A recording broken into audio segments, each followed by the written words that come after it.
Welcome to our channel. Today we how to back up your LinkedIn career plan with Google Docs, beginner guide step by step clearly.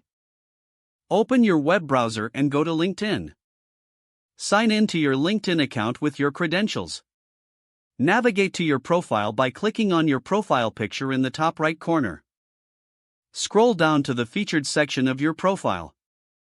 If you don't have a featured section yet, you can add it by clicking on the Add Profile Section button. Click on the plus icon to add a new item. Select the option to add a post, article, link, or media, depending on your career plans. Once you've selected an appropriate item, fill in the details. Now, open a new tab and go to Google Docs. Sign in to your Google account if you aren't already. In Google Docs, click on the blank document to create a new file. Title the document with a suitable name, like My LinkedIn Career Plan. Begin by outlining your career goals in the document. Next, list the skills you want to develop to achieve those goals. Include any relevant experiences in education that support your objectives. You can also add links to specific LinkedIn posts, articles, or resources that inspire you. To retrieve those links, go back to your LinkedIn profile and copy the URLs.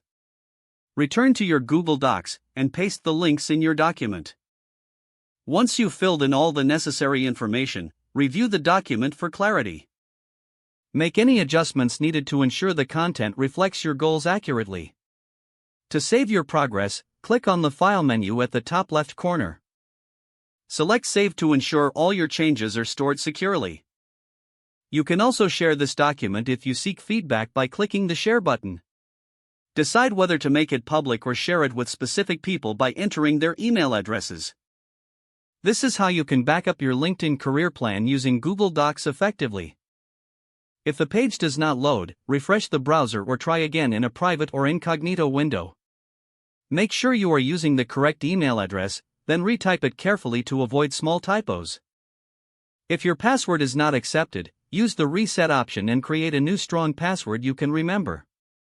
Don't forget to like this video and subscribe to our channel for more step-by-step tech guides.